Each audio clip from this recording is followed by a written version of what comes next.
said, my name is Tony. Just to give you a little background on myself, I do have 19 years in education in the classroom. I was also part of the admin team with an emphasis on technology integration.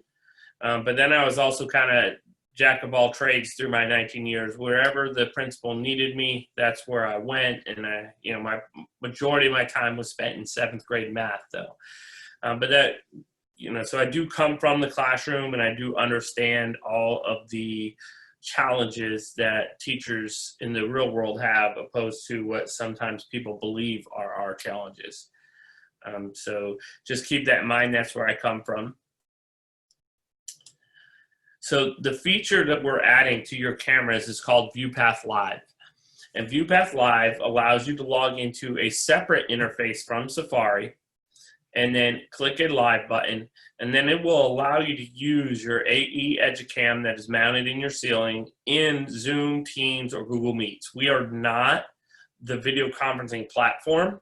What we're doing is allowing your camera that's in your ceiling to be used as a virtual web camera.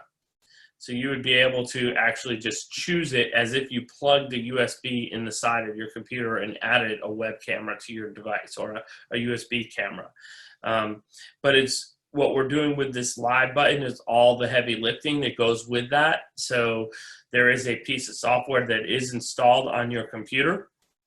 When you click live, it will automatically know which room you're in, which camera is yours, and program that piece of software for your specific login and which user you have, and then turn that camera into a virtual USB camera for your use in your video conferencing software.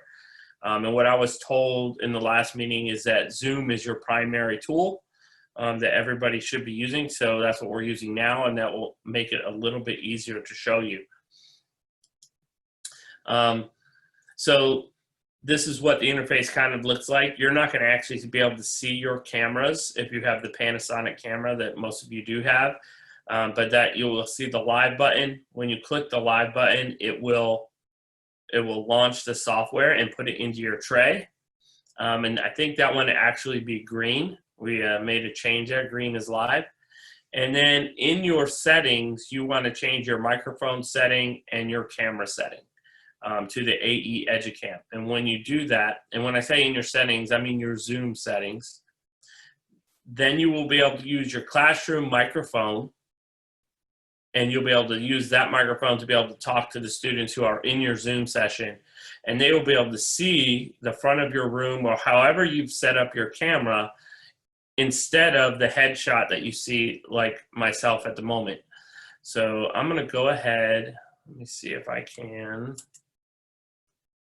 go to my Zoom settings and show you on Zoom how that looks.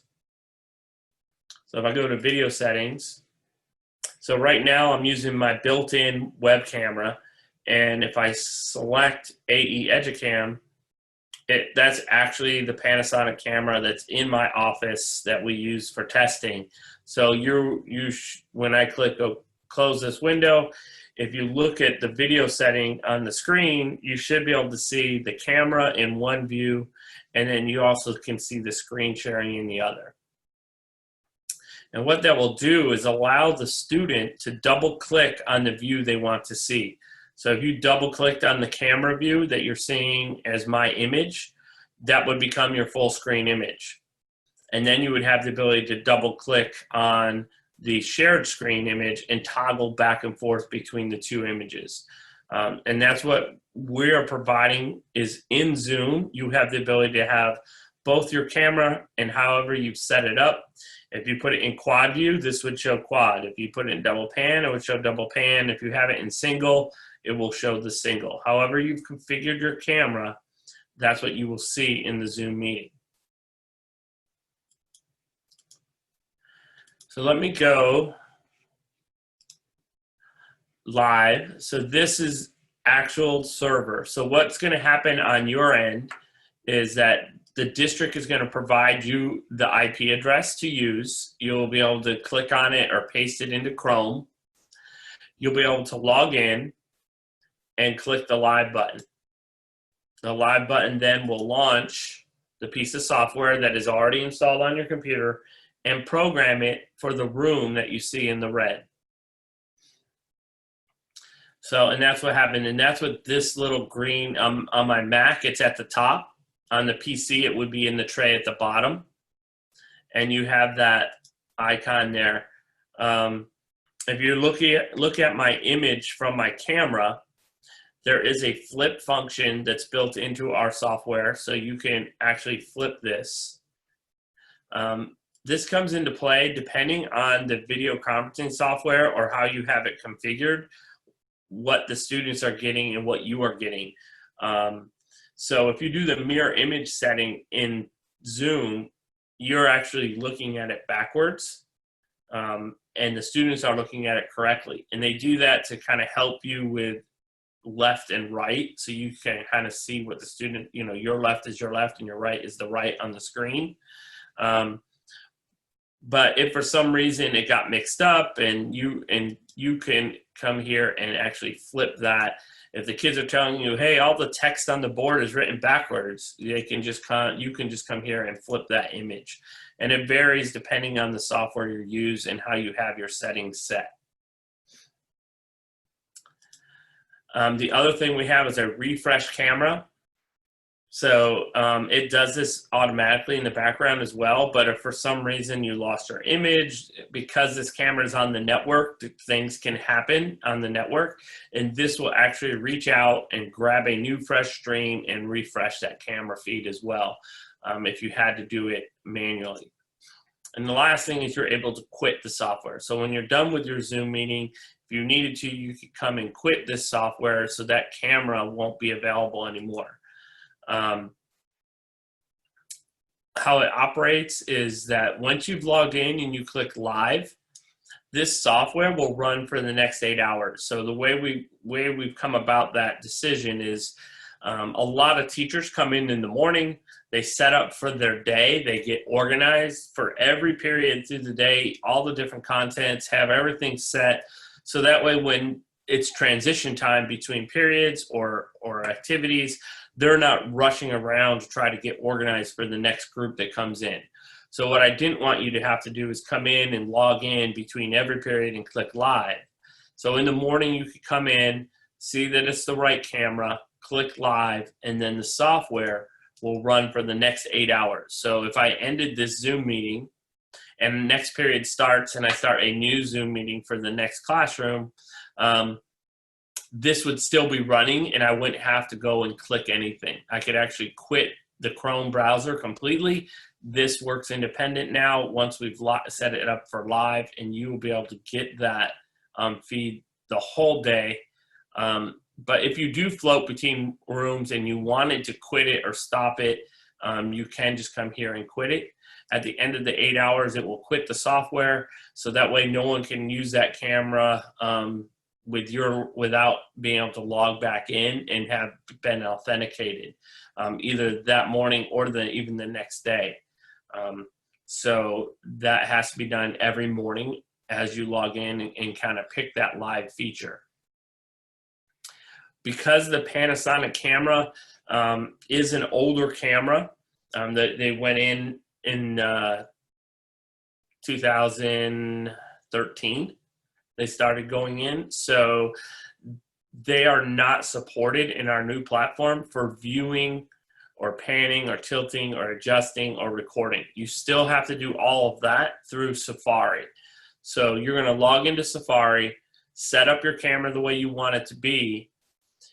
Once it's set in Safari, you don't necessarily have to go back unless you need to make a change. And then when you log into our platform and click live, it will broadcast that camera the way you've configured it. If you have recordings going on in Safari, those will still record. All of that functionality that exists there is independent of this. So you don't lose anything. We're just adding the ability to leverage that camera on your computer.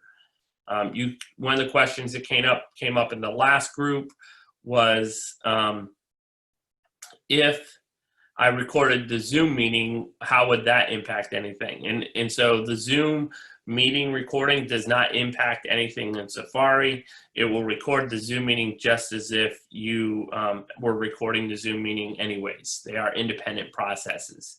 So you would still be able to record your shared screen, capture the audio all through the Zoom meeting if that's your method of recording you want to use. I mean, it really comes down to what is your purpose and what do you want to capture is going to decide what recording process works best for you.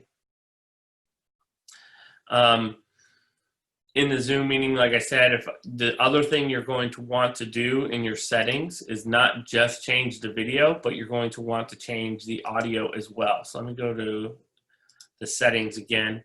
So I already showed you here where you can change the EduCam to the audio or to the video. When you click on the audio tab, you're going to want to change it to EduCam here as well. That will allow you to use the microphone, that audio enhancement microphone, and it will keep the video and audio feed in sync with each other. And so that's really important that the video isn't off from the audio. At first, people are, oh, it's not that bad, I can deal with it. But after about 5 or 10 minutes of trying to watch a video where the audio is all out of sync, it actually becomes taxing on the brains of the students to be able to follow all that and process it and kind of put it together. So it's really important if you are doing the video from the camera that you go ahead and switch the audio as well. And there are a couple other things that you have to be aware of when using the Live with your Panasonic cameras. So the other thing is that video that you're seeing is going to be about 3 to 5 seconds behind. So you're going to want to make sure that that's in sync because of that. That also causes a problem in Zoom. So in Zoom, it will have, it has some built-in echo cancellation. So normally what happens is that the audio from the participants comes into the Zoom meeting and it actually pushes it back out the Zoom meeting back to everybody, but it catches it and cancels it out because it recognizes it as the same audio. Because it's signature and how quickly it redistributes it. But once you get to a 3 to 5 second lag, over 2 seconds, it doesn't recognize it as the same piece of audio. And then you end up having that echo go back to all the participants. In the classroom, you don't necessarily hear the echo all the time, but the participants on the other side will hear it. So this is where having a good classroom management piece and having all the students muted on the back side is going to help because that echo cancellation is not going to be effective. And then as you're the teacher, if somebody does have a question and they raise their hand and you want them to speak, it's really important that you mute your Zoom meeting on your side, and that will cancel the pass-through. It may be best in the beginning that until you kind of get used to that this becomes a one-way communication when it talks about audio, but you could use the chat as your method for them to send you questions. Just because that does take a little bit of getting used to. It also, when you call on somebody, you have a 3 to 5 second wait time until they even know you called on them. So all of that has to come into play when you're doing this. I just got a couple questions in the chat. So if it's your planning period, so the camera is still going to be running on your computer. What is broadcasting is the Zoom meeting. So if you don't have a Zoom meeting active, then it isn't going out to the internet. It's only going from the camera to your computer, so you don't really have to worry about that. And if you have it hooked up with the Zoom meeting on your computer and all the participants are muted, you're not going to get an audio feedback unless it's just turned up really loud. So if you're using it with your students in the classroom and the volume is set appropriately, it will all function as designed. So how do we get to ViewPath? So you are going to, it isn't available right this second, but you will get an IP address from your IT department as soon as it is available, and you'll be able to click on that link, and then we'll also probably send you a tutorial at the same time to be able to, how to log in and use that. So you'll get the link and the tutorial once it's available and ready to use. I know there's a way to export the chat in Zoom, but that's a Zoom function and not a ViewPath function. So I'm not sure exactly how you do that. I'm hoping it's sometime that they're going to do some Zoom sessions.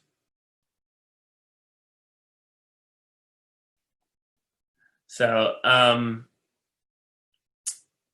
so let me just answer a couple things here real quick. So I thought the session started at 10 and not 10:15. I apologize if there was some miscommunication there. So I started at 10:15 at 10 o'clock. So yeah, if you came in at 10:15, you missed a little bit.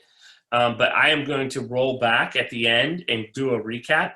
So if you just stick through it from now and then see if I answer all your questions, we'll have lots of extra time that will allow us to answer questions at the end. I only really have about 25 minutes worth of material for you guys, so we can roll it back, and I can kind of give you the down and dirty and then answer any questions. The other question I saw is about Safari Montage. So in Safari Montage, that is where you're going to control your camera. So your panning, your tilting, your zooming, and your recording is still all over there. But once your camera is set up, then you can use this ViewPath Live feature. So I think the biggest problem teachers are going to have with this is that lag, and not and being able to work through that.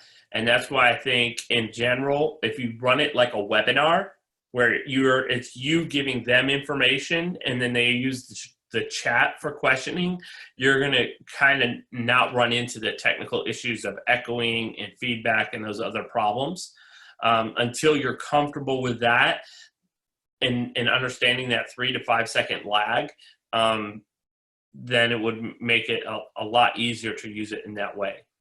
So I'm going to go ahead and kind of roll back and kind of walk through from beginning to end the process quickly. And so this works in conjunction with Zoom. So you're going to be getting a link. When you put it in, it's going to take you to the login screen. You're going to use your credentials for the district. And this is my demo system or my testing system. So I have a setup for a local user. When you sign in, it's going to log you in to your camera automatically. I have a few different cameras. Let me pick the Panasonic. If I had multiple rooms, I could actually have, if like I'm a floating teacher, I could have more than one choice. But I'm going to select the Panasonic. So normally yours is going to load just like this. This is an unsupported camera, meaning you can't pan, tilt, zoom, record from this platform. That all is still being used in Safari. But it will load your room automatically, especially if you only have one. And then you're going to click the live button. When you click the live button, it launches a piece of software that's pre-installed on your teacher machines that allows you to use your camera in the ceiling as a USB camera, like a virtual USB camera. So in your settings for Zoom, so we're not broadcasting to the internet yet. We have to actually go to Zoom and start a meeting now. In the process of launching the camera, the live button first, and then starting your meeting actually makes a difference. So you definitely want to start live first and then start your meeting. But I can then go to my video settings and bring them up. And then instead of using the web camera that's built into my laptop, I can then choose my AE Educam that is in the ceiling. And that will capture the front of the room. I would also want to choose the audio from the camera, and that would allow me to use my microphone opposed to having to be at my computer for them to hear me. I'm not going to do that because I'm sitting in a different room from the camera. Now, once my settings are set, the Zoom meeting is all ready to go. And when you log into the Zoom meeting, you will see the camera instead of the headshot. So on the other end, the students have the ability to toggle back and forth between the camera and the shared screen. And they would do that by double clicking on the image. So if you double clicked on the camera image, my headshot, or where the camera is, that should become a full screen image. And then you would have the option to double click on the shared screen and make that the shared screen image. So the user on the other end would be able to toggle between the front of the classroom or the view you're putting out through the camera and the shared screen if you're sharing content. If you're not sharing content, then the speaker is normally by default the full screen. You know, it's going to default to whoever's speaking is going to become the full screen. So the teacher, if everybody is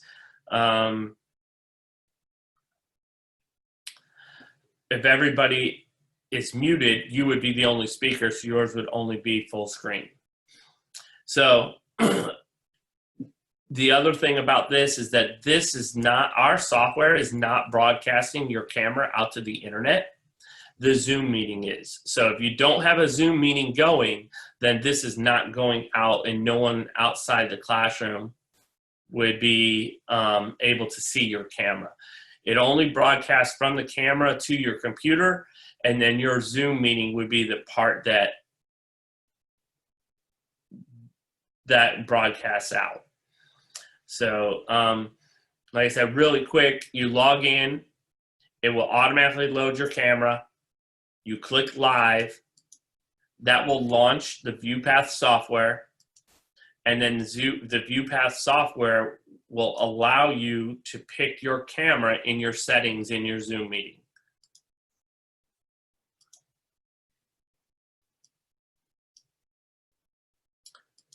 So if you pick your camera, you then get your camera. If you pick your laptop camera, you're going to get your laptop camera. So you have the ability to decide what is going out in the Zoom meeting. If you're doing your camera that's in the ceiling, you should also switch your audio to the camera that's in the ceiling by changing the microphone. That's the package of the whole feature there. I am recording this session and I will provide it.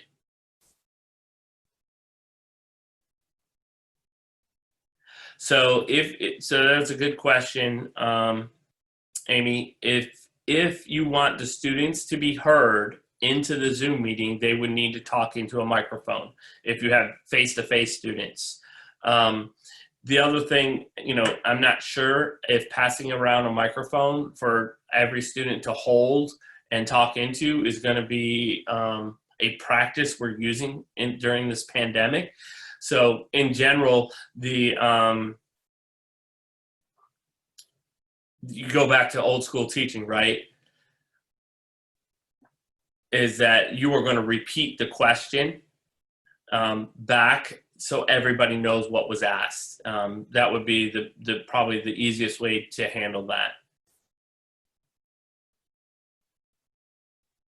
So yeah, if a student asks a question, then in general, if a student asks a question, then as a teacher, I'm gonna repeat that question. Oh, good question, Johnny. Johnny asked, and then that would go out to everybody in the meeting at home, and everybody in the class would be able to hear what was been said.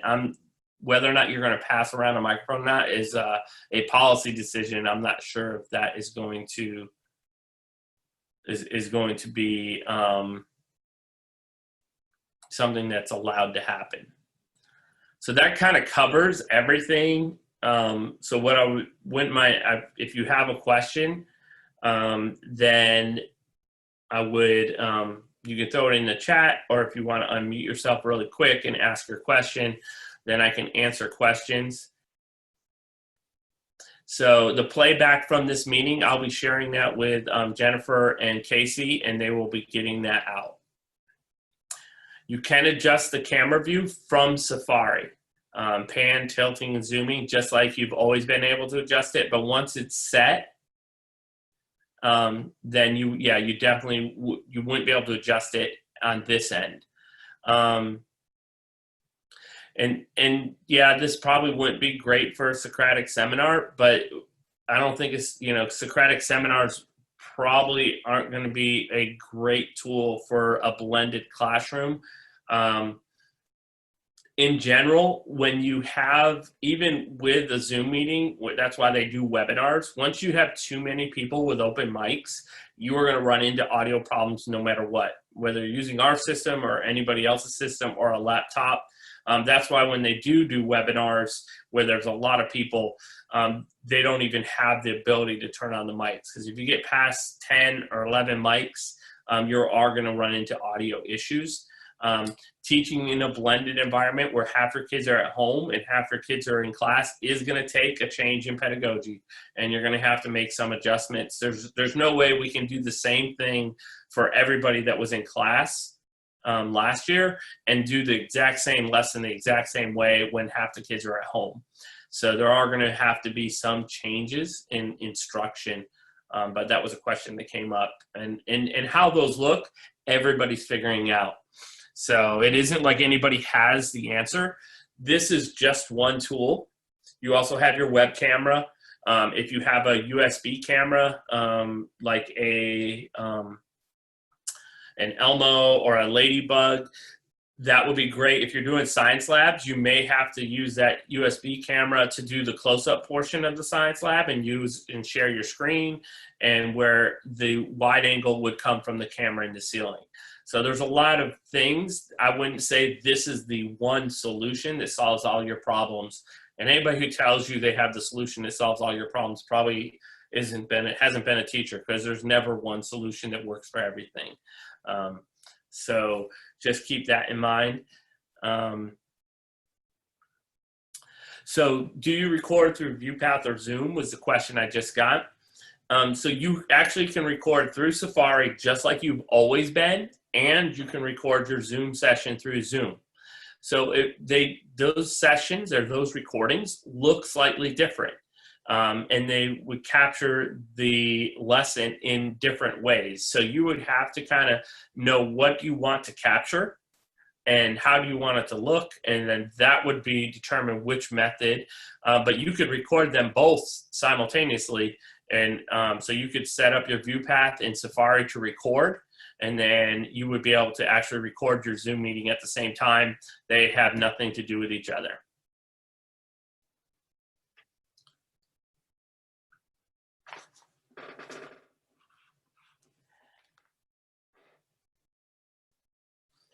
I don't have anything specific to share. So if you've gotten what you need, you can go ahead and you're able to log out. I'm gonna go ahead and stop the recording.